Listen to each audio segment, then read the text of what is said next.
American Timelines is a member of the Queen City Podcast Network, powered by Ortho Carolina. Find out more at queencitypodcastnetwork.com. So now I'm obsessed with time.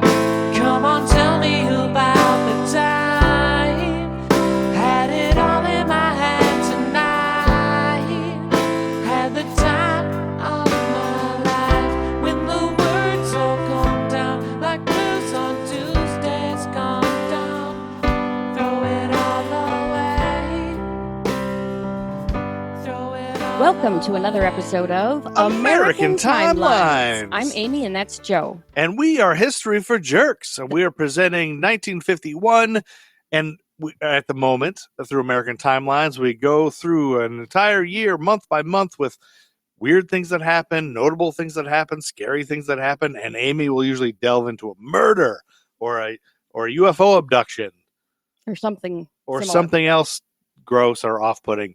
But we are about to the end of 1951. We've done a bunch of these episodes now. We're in December. We're in the last month, and I hope you guys have enjoyed. We've added guests this season, and so today is no different. We have an awesome guest that we've been wanting to work with for a long time. Somebody who's also part of the Queen City Podcast Network. He's an author of the Christmas Courtroom Trilogy, a self-proclaimed recovering trial lawyer who turned over a new page upon retiring to highlight local and regional authors on his popular podcast. Please welcome the producer and host of the Charlotte Readers Podcast, Mr. Landis Wade. Hi, Landis. Hey, Joe and Amy. So happy to be on American Timelines. I love your energy level. Yeah. We are happy to have you. Yes, thank you for being here. I know it's a little out there, and for somebody who's completely normal like yourself, it's probably odd. As far as we know. As far as we know, Yeah. yeah. I mean, maybe behind closed doors you act crazy like us, but Nobody's accused me, at least lately, of being normal because, what kind of person leaves a perfectly good, financially secure law practice and decides to go into a podcast studio? Yeah, that's right. A Podcasters, really cool person is what I'd You say. know what? Yeah, I think I dig that. And of course, we might be the only people that really dig that, but yeah, that's it. So you had this long career as a lawyer, and then now you're doing the podcast. Talk a little bit about like what the differences are, what made you change, and tell us about the podcast. Yeah, great. Thanks for that. So basically, I was swimming around in a lot of conflict, being a lawyer at the big law firm for many years, and I'd, got into my mid-50s, and I'm like, okay, there's a lot of conflict. What am I going to do with my life? Started looking to Act 3. What are you going to do in Act 3? Everybody goes through that, right? We're all getting older, and I thought, I know I'm gonna try to do something that I don't know anything about. I'm gonna try to start a podcast, and it actually started because I had a bad back, and I was at my hey Sarah Vavra, who works on my back. She was working on my back. She'd been on radio in Austin, Texas at one time, and we starts talking podcasting. And she said, "Well, you can do this. Let's just go in the studio." And I said, "Well, I know what I want to do. I want to interview authors because it's too expensive." Yeah. Right. So I'd written these 3 books, but I'd kind of stumbled along through them, and I did, I did pretty well with the third one. It got an award and all this kind of stuff. But I was like, I want to get better at this. I want to learn more about writing. But I figured I didn't want to go read about a bunch of dead writers and write. I didn't want to go into higher academia.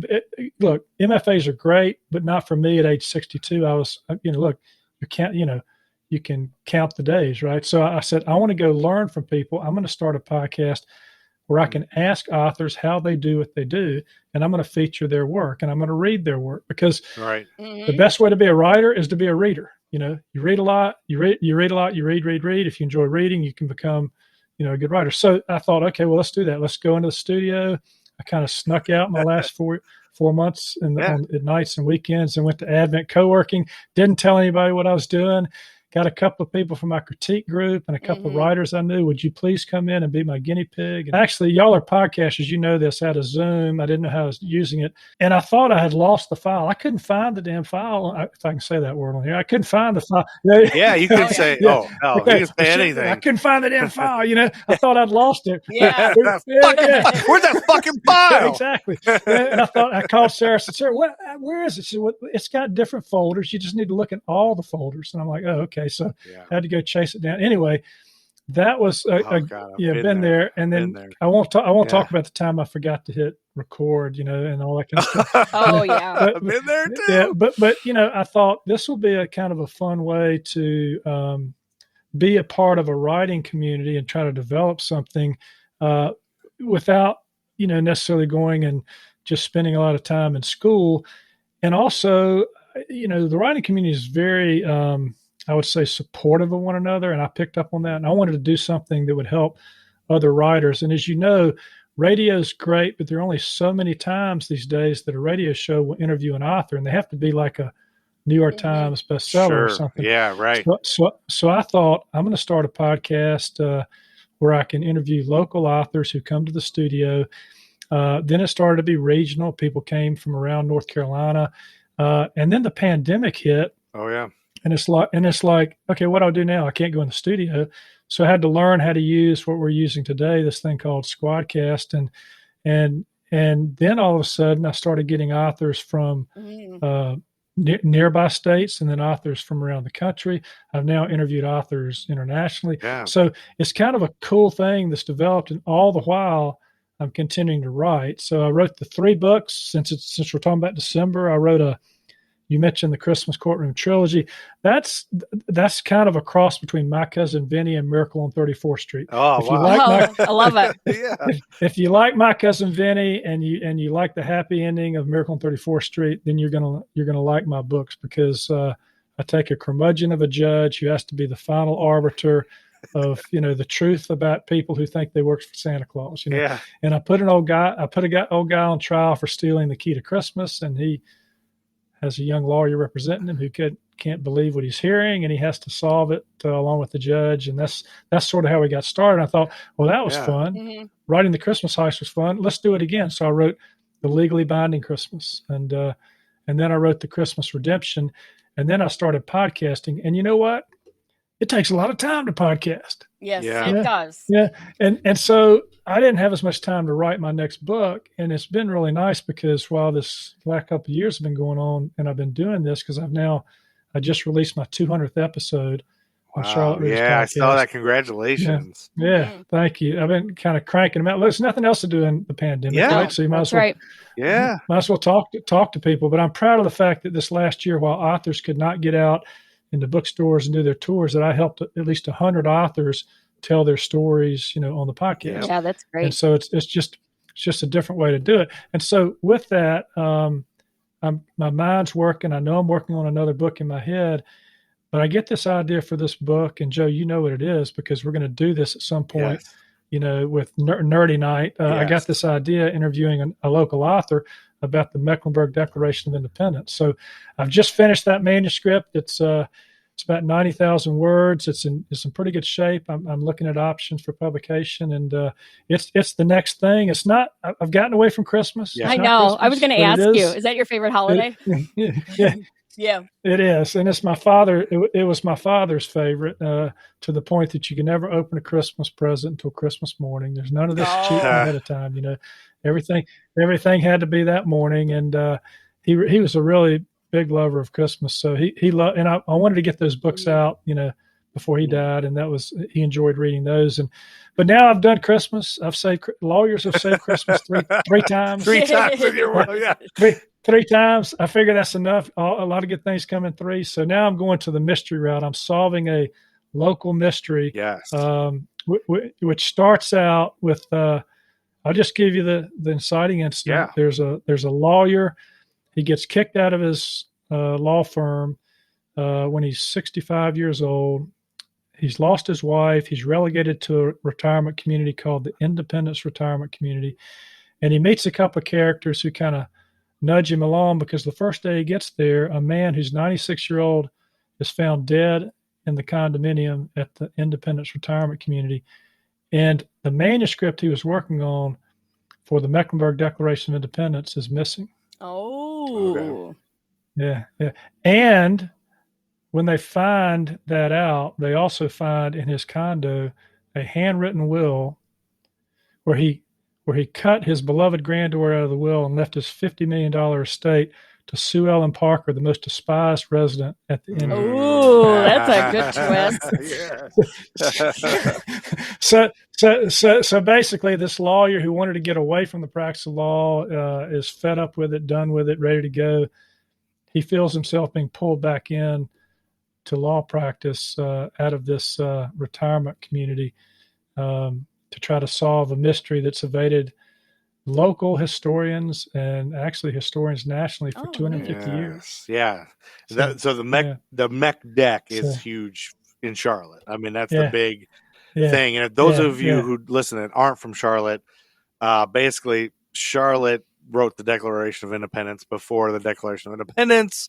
But the guy delivering it to Thomas Jefferson and those guys never delivered it. So just take our word.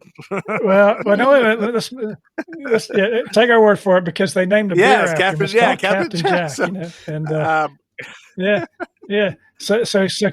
there's no dispute that Captain Jack rode 500 miles from Charlotte, it was a little town called Charlotte at the time, to Philadelphia. Right. The question is, what did he have? We don't know. We think he got drunk, and that's why it happened. So that's why we celebrate. That's why we got all the breweries. There's all this history.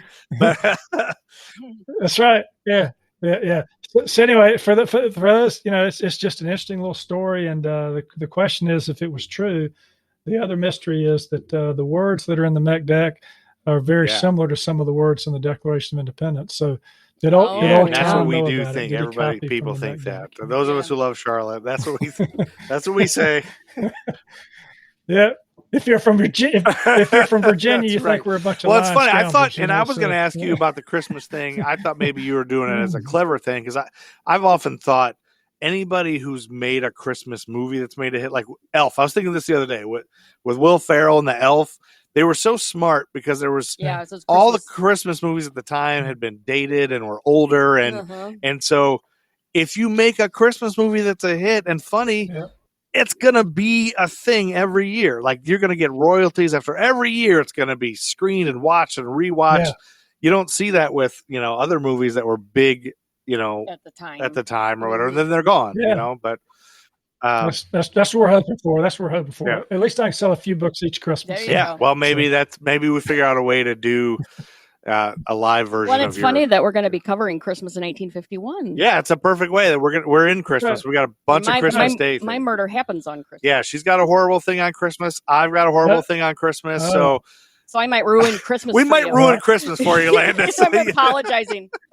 Well, it is a mystery. My books start out with horrible things happening, right near Christmas, and then you got to solve the mystery because it's maybe we'll do that. So with that being said, thank you for being here, Landis, and please check out the Charlotte Readers Podcast. You don't have to be from Charlotte to get it. Obviously, you have authors now from everywhere, and that's really cool that you give that platform to those guys. And I love that community so tight knit.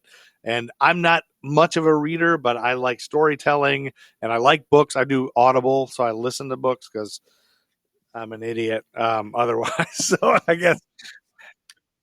Yeah, well, no, it's great because you mentioned the 200th episode. I had John Hart on as for the 200th episode, and his latest book called The Unwilling is actually set in Charlotte. But he's a 6-time New York Times bestselling author, the only back-to-back winner of the Edgar Award. And we kind of joked. I said, and so you finally got to come on Charlotte Readers Podcast. That's his biggest achievement. Yeah.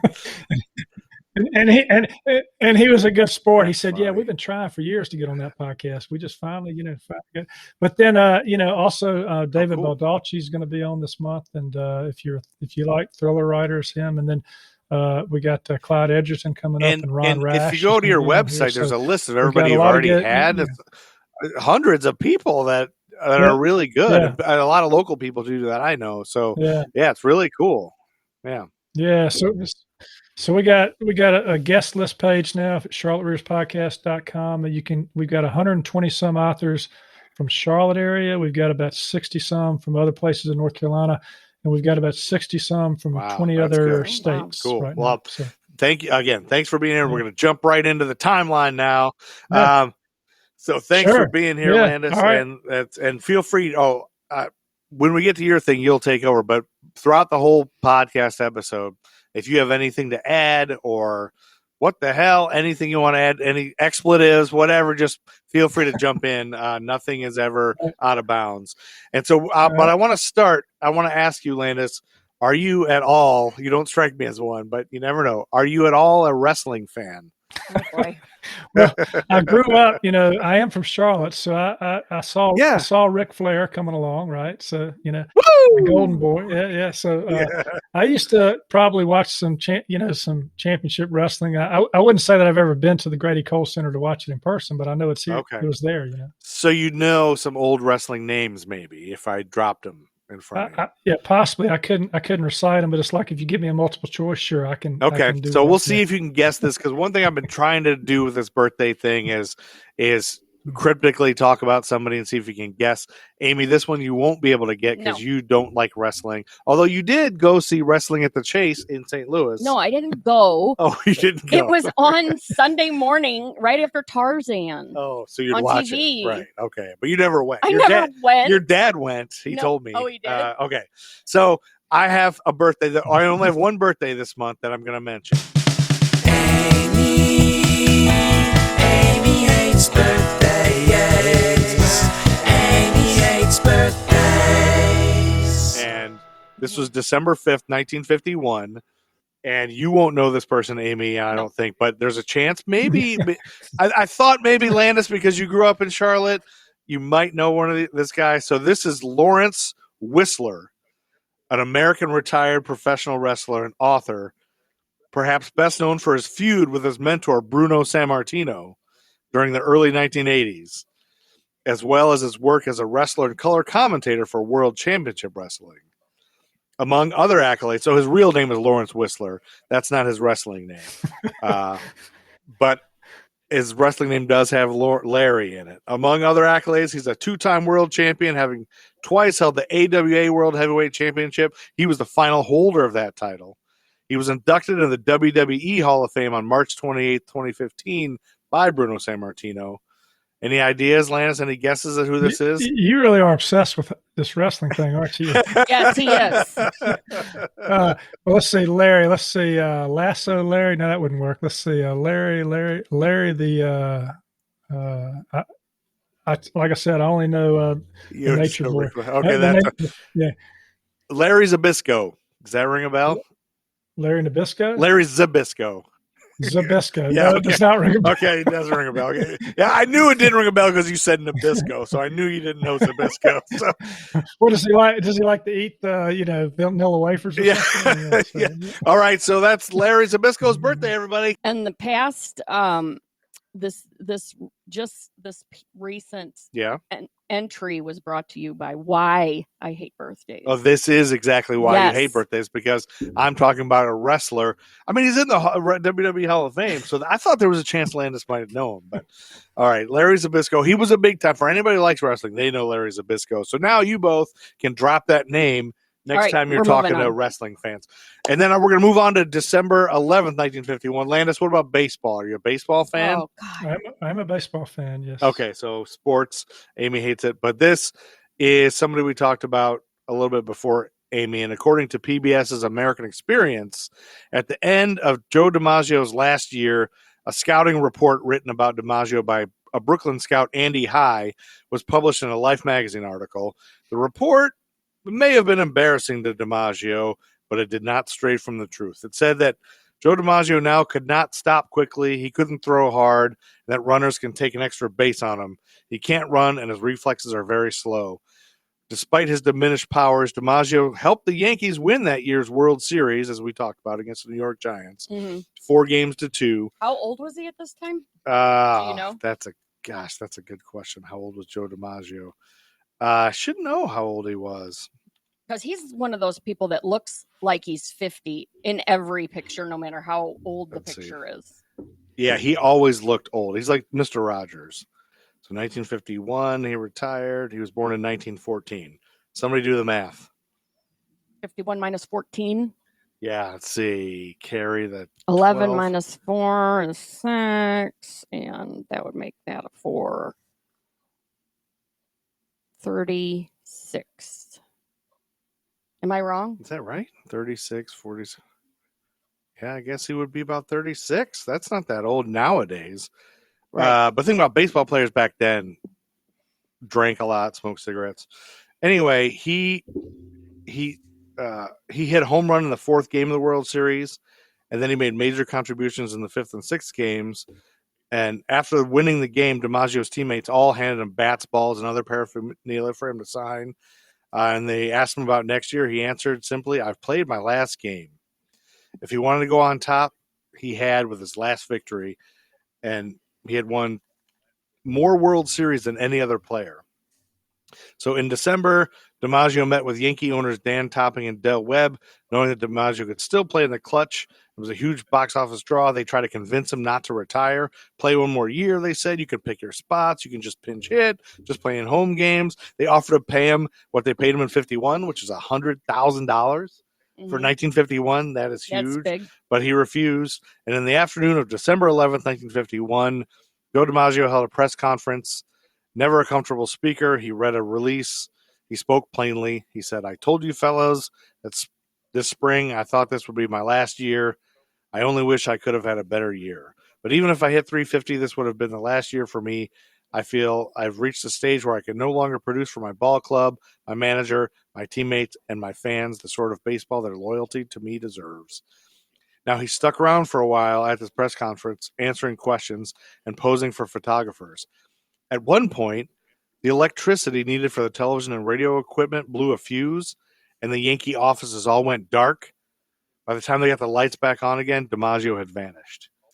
He just disappeared because it was dark. That's how I leave every party. Like I don't ever. I hate saying goodbye to everybody. I don't know why I hate that, but yeah. If I ever retire, I'm gonna just disappear. I'm gonna pull the lights and leave my party from there. Yeah. So, are you a Yankees fan, Landis? Are you a DiMaggio fan?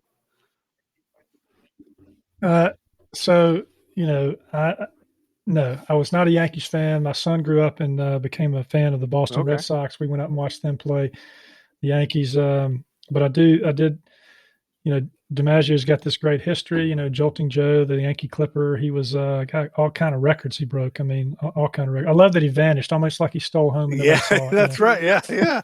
It's really cool. And we always talked about, because Amy's a big Marilyn Monroe fan, so we talked about that he was with her and he was not attractive. But that brings us to December 16th, 1951, and we're going to turn it over to Landis Wade here, who's going to take over for a little bit. Yeah, well, so thanks you. This was a lot of fun. You gave me this project, and I got really into it and started doing some research. So I want you to guess what I've chosen to discuss. Lost as a TV show, as you said, December 16th, 1951. And I'll just say a little bit of an opening, and maybe you can get a feel for what's going on here.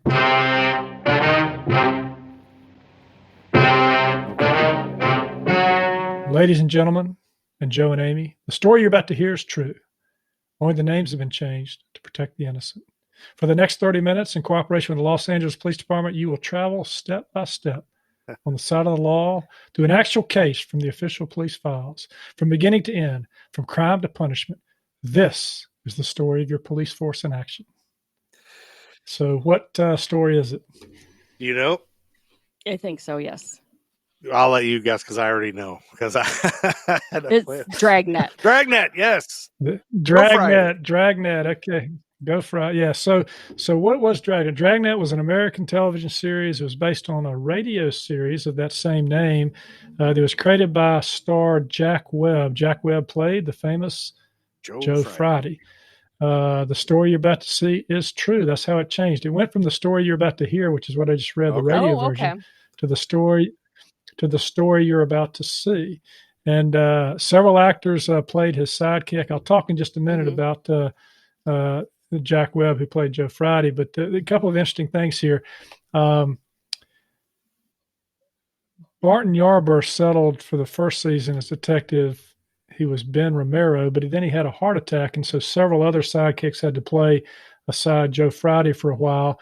Eventually, in the 1960s version of the series, there was an actor who played aside Joe Friday, and he was someone who later became rather famous for taking the place of McLean Stevenson, who played a colonel on a famous show that was set in MASH. Korea. Yeah. MASH, right. So this was, he played, this was Harry Morgan. Harry Morgan played the sidekick in the 60s version. And of course, on MASH, he played Potter, who was Colonel the career Potter. Army officer, Yeah. who was a good human guy. So back to December of 1951. The original network, what do you think it was? Which one? Oh, Was it CBS? I'm going to No, go with ABC. All right. Well, there was N- only one left. NBC. NBC. We're really. Oh, I have it right here in front of me. Yeah. NBC premiere. Duh. Yeah. And so the original release was that date, and it ran through August of 1959. Now, why did they call it Dragnet? Because a dragnet is a police term, right?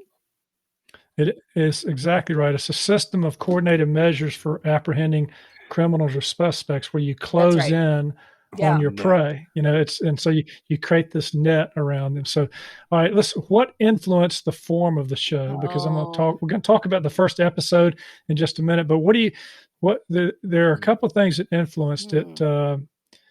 One was radio. The other was Jack Webb's goal for realism. Now, radio, it was believe it or not, it was a popular radio show. Think back to all the actors that came out in the late 1940s. Before then, it used this version of the show that showed up on TV, used the same kind of scripts they used in radio, and they used the same kind of actors. In fact, Liggett and Myers was a sponsor of Dragnet, both on radio and TV. You could often see Joe Friday smoking Chesterfields, right? Yeah. The sort of subtle marketing that went on there.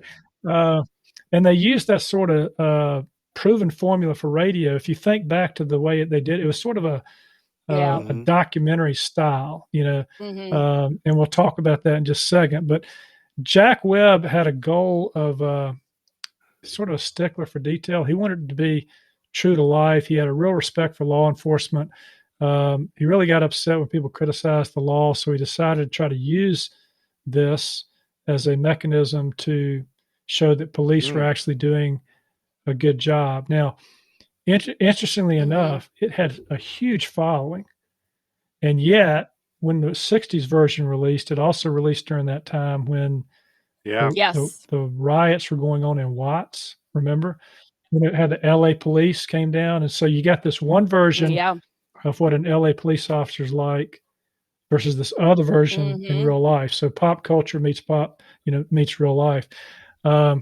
The very first episode, no, I don't know if you remember the name. I certainly didn't know it, but the human bomb. Now, why do you think they called that the human bomb? Somebody's got a bomb a strapped terrorist, to their like chest. with a bomb, dynamite around them. Yeah, a 1951 terrorist who's carrying a bomb in a box. Okay. He's in the 14th floor of the LAPD police department, and his idea is that if you don't release my brother who's in prison by 9:00, which is 23 minutes from now, I'm going to blow this place up. And so they've only got 23 minutes to solve the crime. Now, the interesting thing is there was an actor who appeared in only one episode of Dragnet, and he appeared as the sergeant, or I guess he was the lead because Joe Friday's a sergeant, but he's the lead. I guess he's the police chief in this show. Anyway, guess who this is? He portrayed an ace defense attorney on TV for 36 years. Oh, Perry Mason. Perry Mason. Who was Perry Mason? Raymond Burr. Raymond Burr, yeah. Raymond Burr, which they called Ray Burr at the time for Ray Burr. Really? Yeah. And he actually got his start doing radio. Was he big? Was he big and heavy then? Was he always big and heavy? Yeah, he was. Yeah. Okay. And so he was part of this group that did all these radio shows and got asked to be a part of this, but then he couldn't continue because he was actually performing as Henry VIII in theater Oh, somewhere else okay. at the time. And so he got out of that. So anyway, these two things, radio, the realism, kind of got into Dragnet. They had the human bomb. I might talk a minute, about some of that dialogue, but here's one little bit of dialogue from that first episode.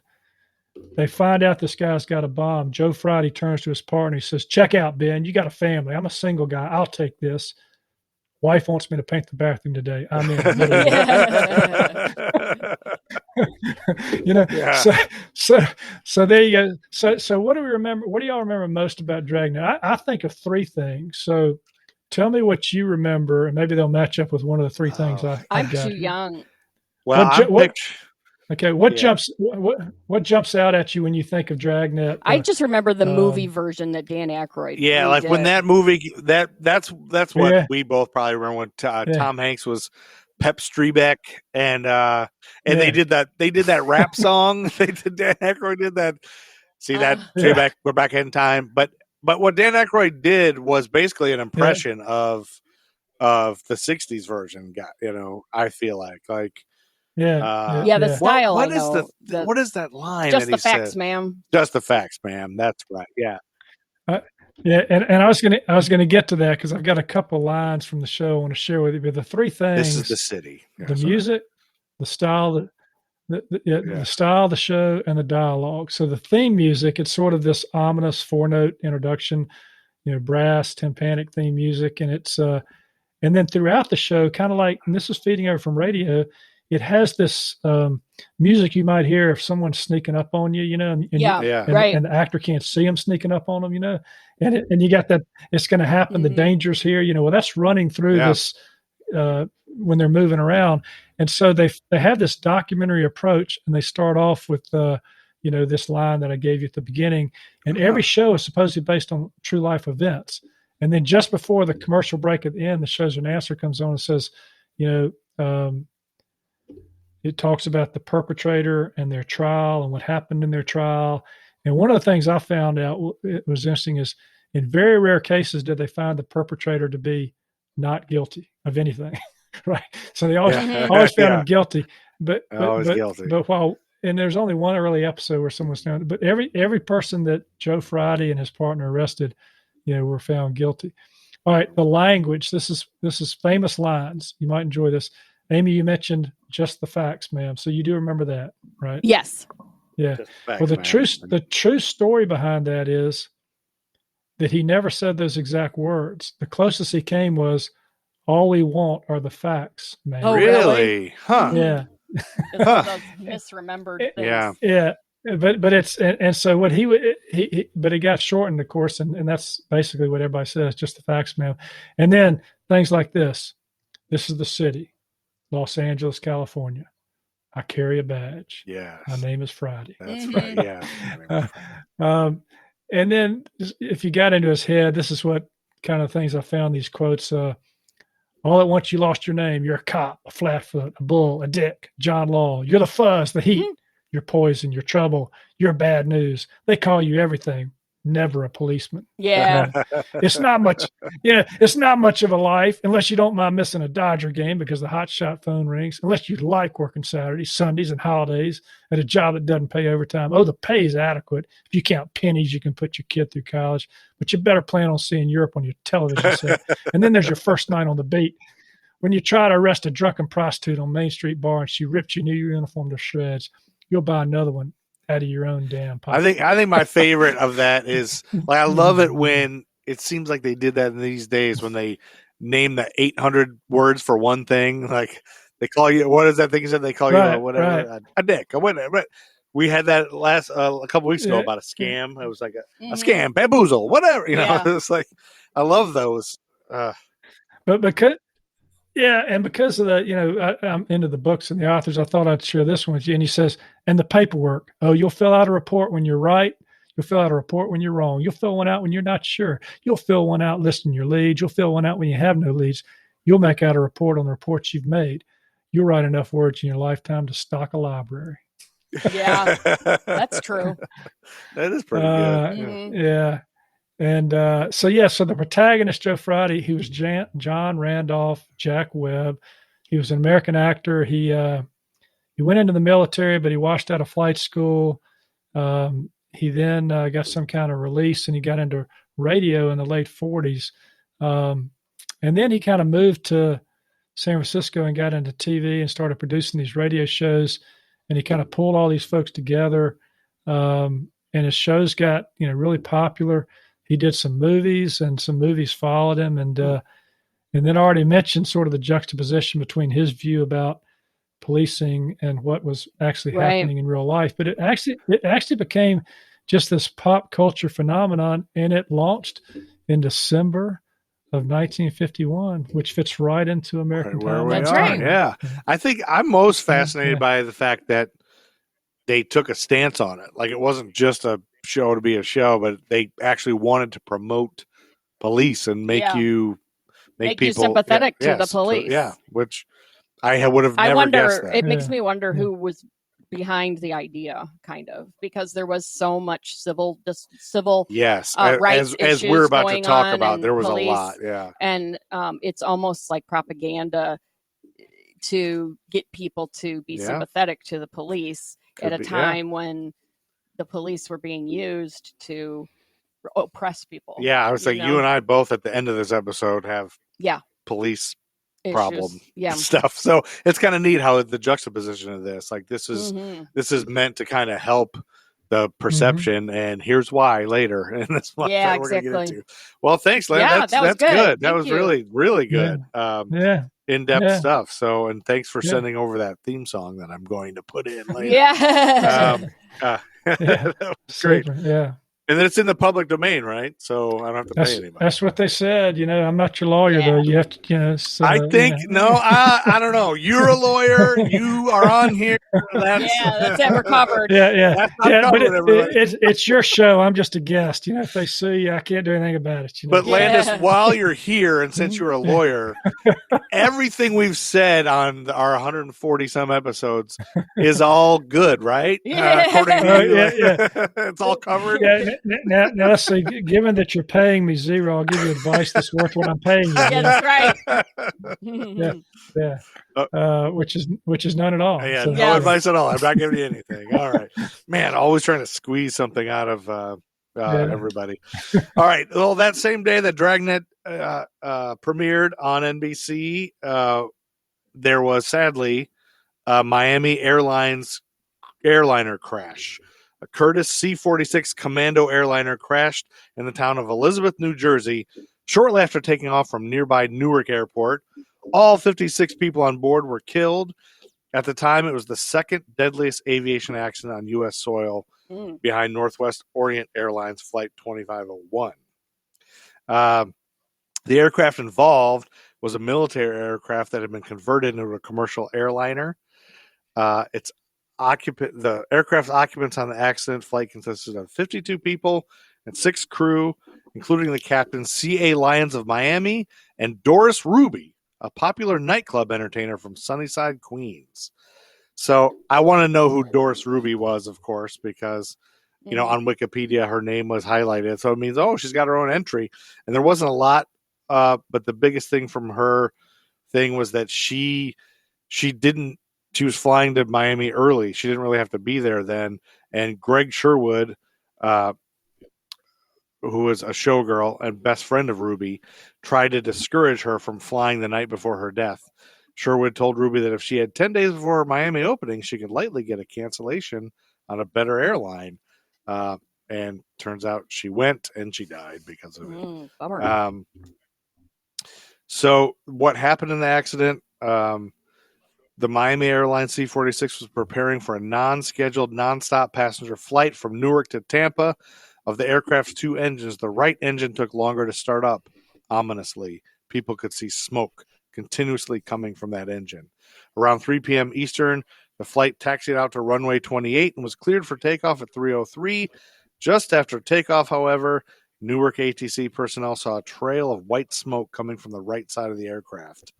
The tower controller, concerned about the danger of there being a fire, pressed the airport crash alarm button. A Miami Airlines captain observing the takeoff from the ground also saw the smoke, which he believed was due to an overheated right brake. He telephoned the control tower and warned for the aircraft to keep its landing gear down, or if it had already been raised, to extend it. The tower relayed this warning to the flight crew, who acknowledged and started the process of lowering the landing gear. The aircraft continued to head in the direction it took off for a distance for about 4 miles, slowly gaining altitude of approximately 800 to 1,000 feet. All throughout, the smoke progressively worsened. By the time the aircraft had reached the 4-mile point, black smoke and actual flames could be seen trailing from the underside of the right engine nacelle, which is an engine housing. I had to look up how to say nacelle. Yeah. Shortly after the landing gear was lowered, a large burst of flames erupted from underneath the right nacelle. The aircraft banked left to an angle about 10 degrees and continued onward in this position for another 4.5 miles, gradually losing altitude as it went.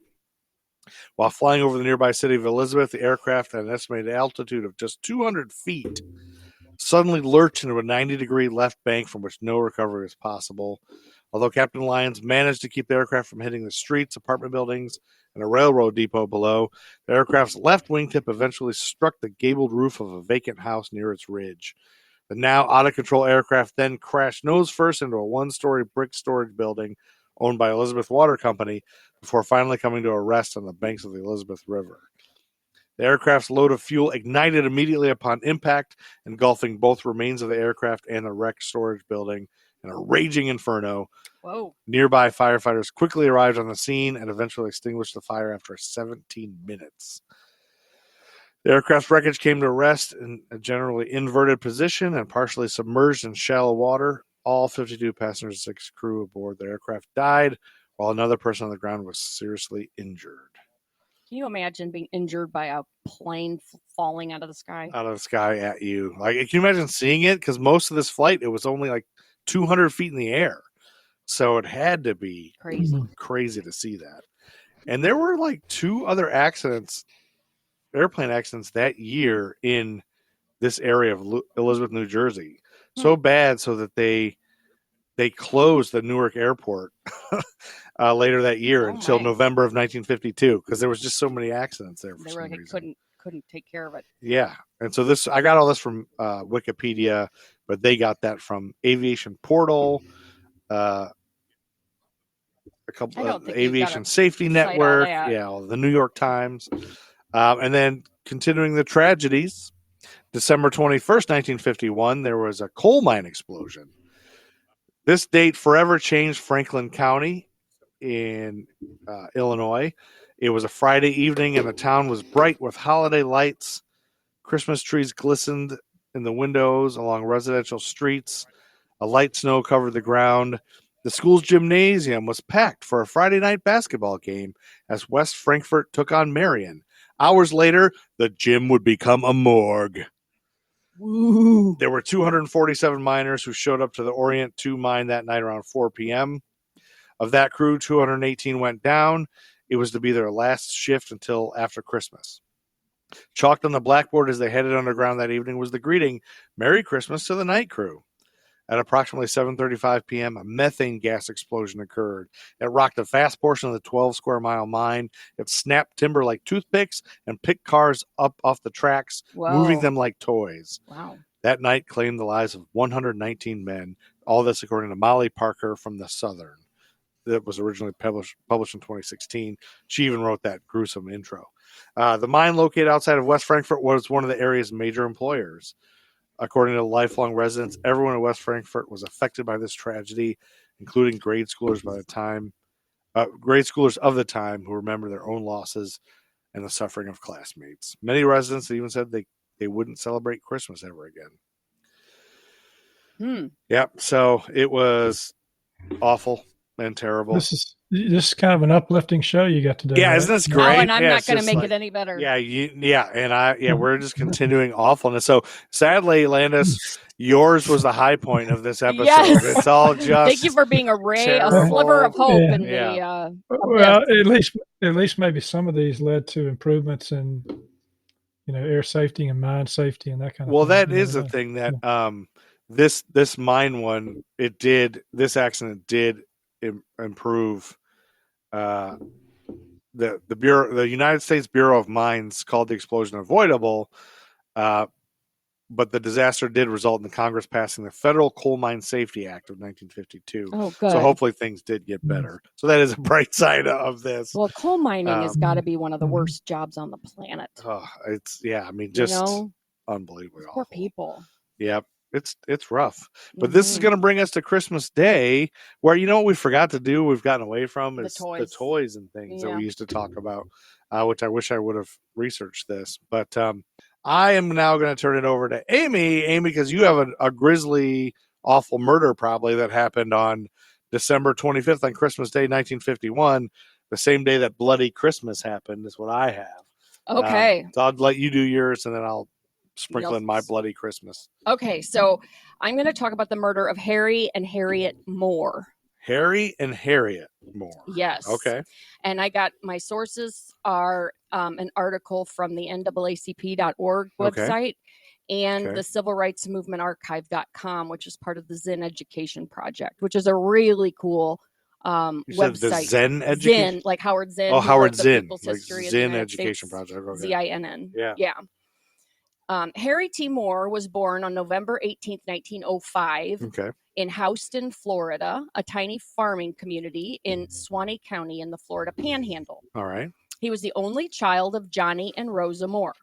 His father tended the water tanks for the Seaboard Airline Railroad and ran a small store in front of the house. Okay. Johnny Moore's health faltered when Harry was 9 years old, and he died in 1914. Oh, that's sad. Rosa tried to manage alone, working in the cotton fields and running her little store on weekends. But in 1915, she sent Harry to live with one of his sisters in Daytona Beach. Okay. The following year, he moved to Jacksonville, where he spent the next 3 years living with three other aunties, TTs? Jessie, Adriana, and Maisie Tyson. Oh. This would prove to be the most important period in his formative years. Jacksonville had a large and vibrant African-American community with a proud tradition of independence and intellectual achievement. Moore's aunts were educated, well-informed women. 2 were educators and 1 was a nurse, who took this spindly, intelligent boy into their house on Louisiana Street and treated him like the son they'd never had. Under their nurturing guidance, Moore's natural inquisitiveness and love of learning were reinforced. After 3 years in Jacksonville, he returned home to Suwannee County in 1919 and enrolled in the high school program of Florida Memorial College. Over the next 4 years, he excelled in his studies, earning straight A's, except for 1 B+. He was even nicknamed Doc by his classmates. Okay. In May 1925, at the age of 19, he graduated from Florida Memorial College with a degree and accepted a teaching job in Cocoa, Florida. So then he spends the next 2 years teaching 4th grade at Cocoa's only black elementary school. During his first year in Brevard County, he met an attractive older woman. Well, she was 23 and he was 20. So not that much old. Not like I was picturing like a 70-year-old woman, like Blanche Devereaux, who we all agree is an attractive older woman. That's right. Rue McClanahan. Named Harriet Vida Sims. Okay. She had taught school herself, but was currently selling insurance for the Atlanta Life Insurance. I'm still picturing Rue McClanahan, but we'll just go forward with that. No, she was African American. Oh, okay. So, well, then I'm going to picture the mom from Good Time. No, Florence Henderson. Good Lord. She's an older gal. So within a year, they were married.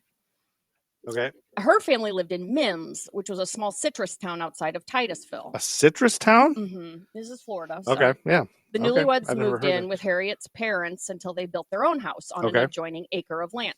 Gotcha. Meanwhile, Harry had been promoted to principal of the Titusville Colored School, which went from 4th through 9th grade. Oh, boy. He taught 9th grade and supervised a staff of 6 teachers. In March 1928, their eldest daughter, Annie Rosalia, nicknamed Peaches, was born. Isn't that cute? Annie Rosalia. Peaches. Her middle name's Rosalia? Yeah. That's cool. Peaches. When Peaches was 6 months old, Harriet began teaching at the Mims Colored School. In September 1930, their baby daughter, Juanita Evangeline, was born. Harriet Moore, at this time, was a 6th grade teacher at George Washington Public School. And there's a memory that a classmate shares. Yeah. Or one of the students as an adult later shared, and I just wanted to read it. Okay. He said, Mrs. Moore did not complain or express outrage at having to teach us from old tattered textbooks passed down to us from the white school. What she did do was teach us primarily from the few boxes of her own private books, which she kept hidden under her desk. Oh. Her books were about African-American people who had made important contributions to the world. People like W.E.B. Du Bois, Mary McLeod Bethune. Mrs. Moore taught us about the freedom fighter Harriet Tubman and Sojourner Truth. Oh, cool. She read stories to us by Zora Neale Hurston and poems by Langston Hughes, and she shared her Ebony magazine articles about Black history. This learning was deep and personal. It was important because it was about people like us, and it was secret. She didn't have to tell us not to tell anyone about these books. We knew they were dangerous when she appointed one of us to be a lookout person at the window. So if the superintendent of schools came in one of his unannounced inspections, he wouldn't catch us using them. Isn't that so sad? I mean, it's still probably like that. You still can't. I mean, you got in trouble for recommending Howard Zinn, right? Didn't you? I did. Yep. And they're still fighting now with the 1619 project. Isn't that what it's called? I think so. It's a history curriculum. Yeah, I think that's what it's called. And all these people are coming out against it because it teaches race theory. Yeah, that's awful. So in 1934, Harry Moore started the Brevard County NAACP and steadily built it into a formidable organization. In 1937, in conjunction with the All-Black Florida State Teachers Association and backed by the NAACP attorney Thurgood Marshall in New York City, Moore filed the first lawsuit in the Deep South to equalize Black and white teachers' salaries. His good friend John Gilbert, who was a principal of the Cocoa Junior High School, courageously volunteered as the plaintiff. Although the Gilbert case was eventually lost in state court, it spawned a dozen other federal lawsuits in Florida that eventually led to equalized salaries. Cool. By 1941, NAACP work had become Moore's driving obsession. In 1941, he organized the Florida State Conference of the NAACP and soon became its unpaid executive secretary. He began churning out eloquent letters, circulars, and broadsides protesting unequal salaries, segregated schools, and the disenfranchisement of Black voters. It's good for him. I've never heard of this guy. In 1943, he moved into an even more dangerous arena, lynchings and police brutality. At first, his protests were confined to letters to the governor, but he quickly threw himself directly into lynching cases, taking sworn affidavits from the victims' families and even launching his own investigations. From that point until his death, Moore investigated every single lynching in Florida. In 1944, Thurgood Marshall won a major victory in the landmark Smith v. Allwright case, in which the U.S. Supreme Court ruled that lily-white Democratic Party primary was unconstitutional. I don't know much more than that. Okay. So, Harry Moore immediately organized the Progressive Voters League, and in the next 6 years, due primarily to his leadership, over 116,000 Black voters were registered in the Florida Democratic Party. This represented 31% of all eligible Black voters in the state, a figure that was 51% higher than any other Southern state. So that's a big achievement. In June 1946, he paid a terrible price for his political activism, as he and Harriet were both fired from their teaching jobs. Realizing that he would be blacklisted from teaching, he took a bold step. He became a full-time paid organizer for the Florida NAACP. During his first 2 years, he built it to a peak of over 10,000 members. In January 1949, however, they doubled their annual dues from $1 to $2, and then they lost a bunch of members again. In July 1949, so now this is circling back to last week. Gotcha. The Groveland rape case burst upon the national scene after 4 young Black men were accused of raping a white woman. Later evidence indicates that the 17-year-old girl had been beaten by her husband and that they concocted a phony rape story to conceal the beating from her parents, who had threatened to shoot him if he brutalized her again. I knew it. I knew something wasn't right about that. A mob of more than 500 white men assembled to lynch the remaining 3. When they couldn't locate the prisoners, they formed a caravan of 200 cars and descended on the Black neighborhood of Groveland, where the families of the accused men lived. They shot into homes and set some on fire. The Florida governor sent the National Guard to restore order. Once again, Moore threw himself into the case.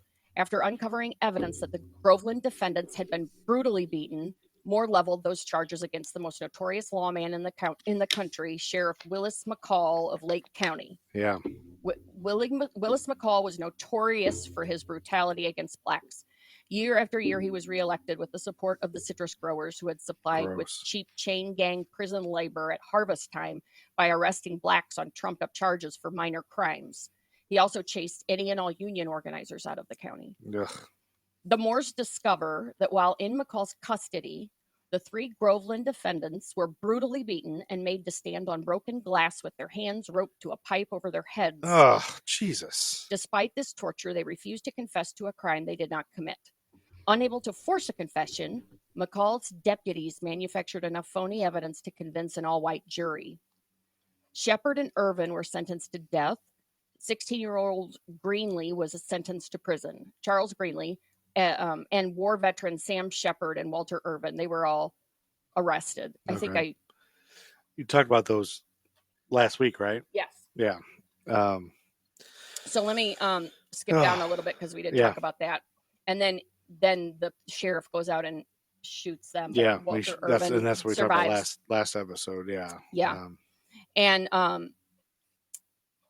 only 6 weeks later, on Christmas Day, 1951, Moore himself was killed when a bomb was placed beneath the floor joist directly under his bed. Oh, man. He died on the way to the hospital. His wife, Harriet, died 9 days later. Oh.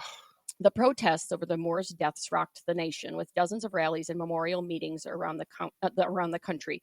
President Truman and Florida Governor Fuller Warren were inundated with telegrams and protest letters. In 1952, the FBI launched a massive investigation of their deaths and Ku Klux Klan activity in Central Florida. The investigation pointed toward 3 Klan members, one of whom committed suicide the day after an FBI interview. Whoa. The investigation slowed down Klan activity but led to no arrests. 4 dead Klansmen were implicated in the murders. After 3 investigations, the most recent review having been closed August 2006, the case is closed but remains unsolved. Of course. Yeah, that's crazy. I think part of the thing that, we've discovered, we've talked about this endlessly, like the idea of doing this podcast was, hey, this is fun. We're going to do true crime and goofy pop culture shit. And then with the deeper we get into history, just all the racism is just overwhelming. Like you can't just not talk about it. It's awful and terrible, but it's like important for us. We feel like it's still talk about it, even though it's not a ton of fun. So I'm going to add some more horribleness to it because that same double day, down on the. we're going to double down on it before we let. I'm going to have Landis at the end, kind of lighten it all up with some toys. He's looked up during our quick break. He looked up some toys, so he's going to make it all better after I. Talk about Bloody Christmas. I'm going to talk about Bloody Christmas really quick because that same day was Bloody Christmas in L.A. Because that name was given to the severe beating of 7 civilians by members of the Los Angeles Police Department on December 25th, 1951. The attacks left 5 Mexican Americans and 2 white young men with broken bones and ruptured organs that were properly investigated only after lobbying from the Mexican American community. So there had been a lot of, since like the late 30s, there was a lot of police reforms and trying to get better police officers. William H. Parker was the chief of police at the time, and a lot of police officers were suspended for corruption. And the events in this story were fictionalized in the 1990 novel L.A. Confidential, which became a film later. Yep, I remember that. So you remember that. So, but there was a lot of reforms started by Mayor Frank Shaw before this, getting rid of corrupt officers and things, like I said. Despite the reforms, the LAPD was faced with a continual deterioration in relations with the Mexican American community since the 1943 Zoot Suit riots during the Second World War. We've heard about that Zoot Suit riot, that song. And it was the Mexican Americans. That was Zoot Suits were a trend in the Mexican American community. Those suits that they wore, but then real cool looking. Racist white people would start to attribute Zoot Suits to gangs. Right. And so then they decided to attack all of these people in Zoot Suits because they killed people, and it was because they assumed they were in gangs just because they were Mexican Americans. And so that's kind of the backdrop to this, because those were the relations going on. And William H. Parker, this new chief, was kind of trying to reform the police department, and he had this whole thing that he was going to do a war on crime approach, and he thought he could get these great people, professional police department, and that you'll get better people and they'll be great police. But the problem is a lot of these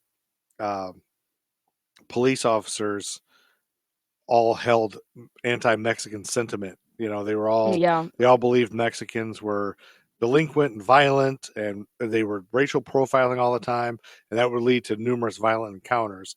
So on this day, Christmas Eve, 1951, LAPD officers Julius Trojanowski and Nelson Brownson responded to a report that minors were drinking alcohol at the Showboat Bar on Riverside Drive. On arrival, they found inside 7 men: Daniel Rodella, Elias Rodella, Jack Wilson, William Wilson, Raymond Marquez, Manuel Hernandez, and Eddie Nora. Even though the men had identification proving they were legally old enough to drink, the officers told them to leave. They refused to go, and then the officers used force, which led to a fight starting in the parking lot. Both police officers were injured. One received a black eye, the other a cut that required stitches. 7 hours after this fight, LAPD officers arrested all the men at their own homes. 6 were taken straight to the LA Central City Jail. However, the 7th, Daniel Rodella, was dragged to a squad car by his hair and driven to the city's Elysian Park, where he was savagely beaten by several police officers. Rodella suffered multiple facial fractures. He required 2 blood transfusions because of the extent of his injuries. I want to watch that movie again. What movie? LA Confidential. I totally forgot about that movie until I brought this up. I totally forgot about that. That was a good movie. I mean, was it the 90s? I think 91 or something. It's like Russell Crowe and Kim Basinger. Russell Crowe? I don't remember movies. But on Christmas morning, a large number of police officers attending a departmental Christmas party were getting drunk in violation of the LAPD's policy on alcohol. When they became aware of a rumor that Trojanowski had lost an eye in the fight, the drunken officers decided to avenge their fellow policemen. The 6 prisoners were taken from their cells in the Central City Jail and lined up. As many as 50 officers then participated in a beating that lasted for 95 minutes. Jeez. All the prisoners received major injuries, including punctured organs and broken facial bones. At least 100 people knew of or witnessed the beatings. Can you imagine 95 minutes of beating, drunken police officers beating these guys? It's awful.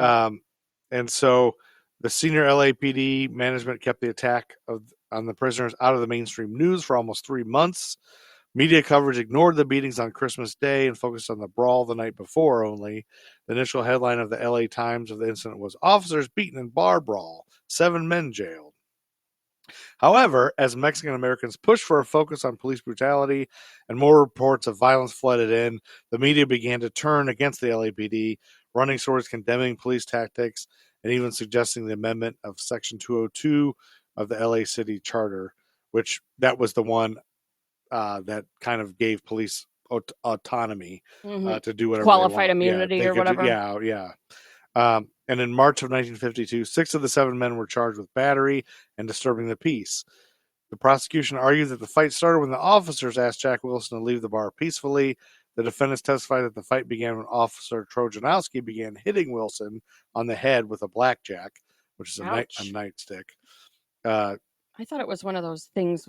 It's like two heavy things with a little in the middle. With a chain in the middle? Kind of. Oh, that's or not a chain in the middle. I know what you're talking about, like the mace thing with a not spiky that. ball. I thought a blackjack was something else. No, I looked up blackjack just as it said it's a nightstick.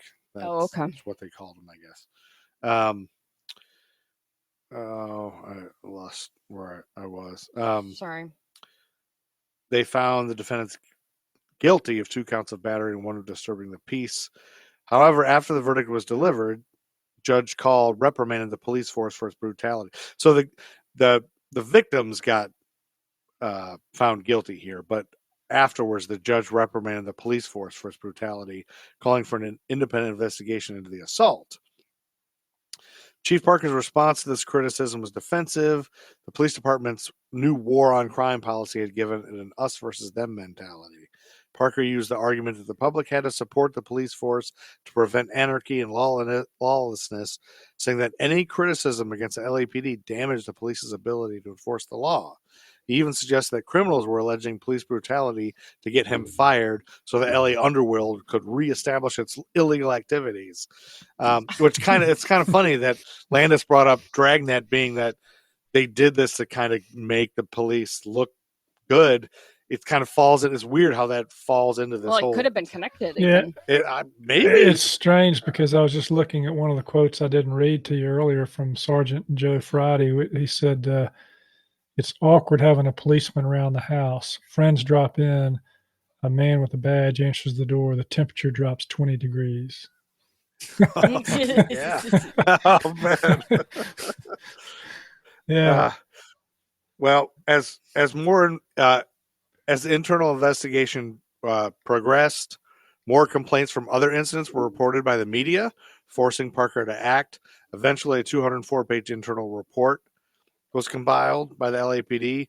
Although it included interviews with more than 400 witnesses, many members of the LAPD had tried to impede the investigation through perjury or vague testimony. The report was also contradictory because it revealed that several police officers witnessed the beatings but concluded that none of the prisoners was physically abused in the manner alleged. They said a lot of people that originally cooperated, later on record wouldn't cooperate. Mm-hmm. So the report led to grand jury hearings against the LAPD. Throughout the proceedings, the victims gave vivid accounts of their beatings, but the officers' testimonies, again, were contradictory and vague.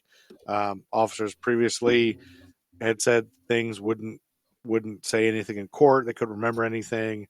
But the hearings resulted in 8 officers being indicted for assault. The grand jury also issued a report that criticized the LAPD senior officers for allowing the situation to get out of control, and reminded the police department that it functioned for the benefit of the public and not as a fraternal organization for the benefit of fellow officers. The 8 indicted officers were tried between July and November of 1952. 5 were convicted, but only 1 received a sentence of more than a year in prison. God, that's awful. A further 54 officers were transferred, and 39 were temporarily suspended without pay. And that's like... How many officers total do they think were involved in the thing? As many as 50 officers. Jeez. So, and only 1 got more than a year in prison. Yeah, isn't that crazy? I mean, only 5 got convicted. 1951. It was just awful. Yeah. Oh, and I do have one other good thing. But so, Landis, let's lighten the mood. What Christmas toys were out then? Well, there must have been an Alice in Wonderland movie that came out that year. There was. Okay, because there's the 1951 Alice in Wonderland watch. I bet it's cute. And she appears just as she appeared in the Walt Disney's latest Technicolor movie. Also, there's the costumes for girls, which includes the Alice in Wonderland costume. It's got a Tea Party design on the waist and a white apron. So, then there's Butch the Pup toy. He swaggers in gruff gruffs, but he wags his plastic tail. Here's the one I like. There's the Hopalong Cassidy wristwatch. Oh, yeah. So, these watches are probably gigantic or gigantic wristwatches. Yeah. It's the genuine Hoppy wristwatch. He gets youngsters to the chuck wagon on time. Funny. They were so obsessed with the Westerns. Wild in the West. 50s. All the shows were either crime or Wild Westerns. West. Yeah. I don't get this one. The 1951 vintage crawling baby toy. This cute little tyke crawls with an extremely realistic lifelike motion that delights youngsters. Yeah, and then there's Guy to Scotty. He's a remote control Scotty dog. There's the Jeep Runabout. You got to have some kind of car, right? So there's the Jeep Runabout. There's the Pepsi Cola truck, right? So you got the little sides that come down where you can put the little Pepsi Cola bottles on it. It has 2 shelves, 6 miniature dummy plastic cases of Pepsi Cola with little bottles in each one. I'm sure they didn't have warning labels on them, like you can swallow this kind of thing. We played with a bag of glass, a bag of broken glass, and we've got a cowboy theme going in 1951 because you've got the vintage cowgirl outfit, and the pigtail doll, and the play stove. Every guy's learned to cook, right? Probably didn't give that to boys at the time. Probably not. It's a grown-up stove. It has a modern design. It's made of heavy gauge, embossed metal, and realistic colors. I wonder if that means it was like yellow and green, and because those are all the colors of the appliance. Yeah, Oh, right. Yeah, they were, weren't they? Yeah. In the 50s. It has 4 plastic buttons that actually operate and comes with the durable plastic cooking utensils. So the kids can burn the house down. That's right. Yeah. There's also the Roy Rogers Western style denim. I mean, you can get all this stuff. Yeah. So, That's all decked out. Decked out with all the Western. This one, you would like this one, Joe. There's a truck terminal. You can get a whole truck terminal where you can park your trucks and your big giant toy trucks. Yeah. 52 pieces, 3 large plastic trucks, 3 plastic baggage wagons. That's a bargain. That is. That was cheap. Things were cheap then. Yeah. And then last but not least, a Tweety singing bird in cage. I guess the bird sings when you wind the cage. So cool. That would drive you absolutely crazy if you gave Yeah, no kidding. Well, it's good to know that kids were driving their parents nuts with toys. The grandparents probably bought those. That's always the way. The grandparents buy all the annoying stuff. Yeah. We would always send all the annoying toys to my mom's house when we'd stay there. All the like, take all these toys with you and leave them. Yeah. And I got one more thing I forgot about. That is also a light mood thing that we don't have to. So, good. And I've been waiting for this because I knew this was this year and I totally forgot until just now when I was researching this. The movie Distant Drums came out. I don't know if you know what that was. That was a Western, but it contained the first, on December 29th, 1951, it came out. It contained the first known instance of what's known as the Wilhelm scream. Have you ever heard of the Wilhelm scream, Landis? I know I've talked with you about it, Amy. It's a sound effect of a man screaming. It's been used in over 149 other movies, including The Hobbit and Star Wars. You will know this scream. Star Wars is used a couple times. When a stormtrooper gets hit and falls down, he goes, "Ah!" It's kind of like that. Ah! Well, why don't you play it? And I'm going to play it. So this first one was the first time it was used. This cowboy is on a horse and he gets eaten by an alligator, like an alligator. And he goes, "Ah!" But you've heard it, and the guy falls in the Sarlacc pit in Return of the Jedi, and you hear it. The sound is named after Private Wilhelm, a character in The Charge at Feather River, a 1953 Western, in which the character gets shot in the thigh with an arrow. This was its first use following its inclusion in the Warner Brothers stock sound library, although The Charge at Feather River is believed to have been the third film to use the effect. The scream is believed to be voiced by actor Sheb Woolley. So it talks about that when it was used in the Distant Drums. Soldiers are wading through the swamp in the Everglades, and one of them is bitten and dragged underwater by an alligator. The screams for that scene and other scenes of the movie were recorded later in a single take. The recording was entitled "Man Getting Bit by an Alligator and He Screamed."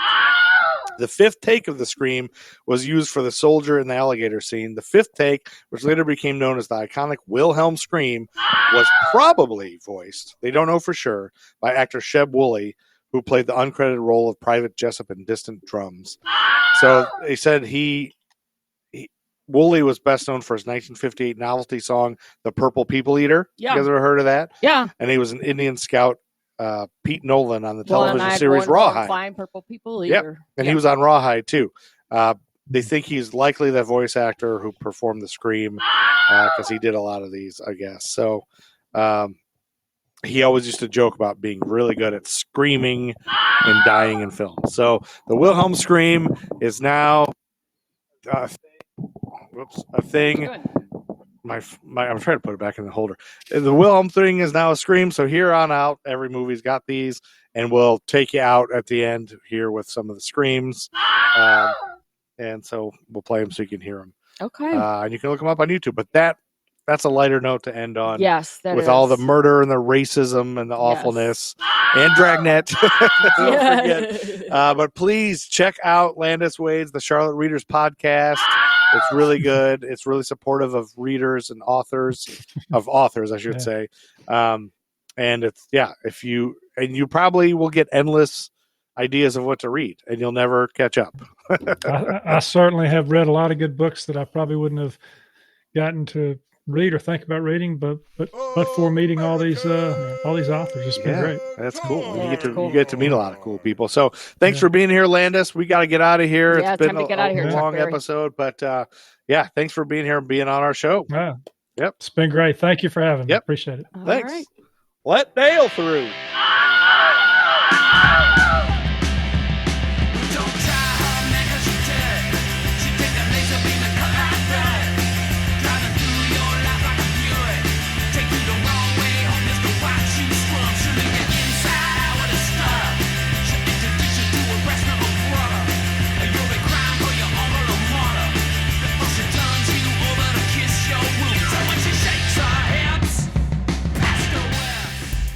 American Timelines is a member of the Queen City Podcast Network, powered by Ortho Carolina.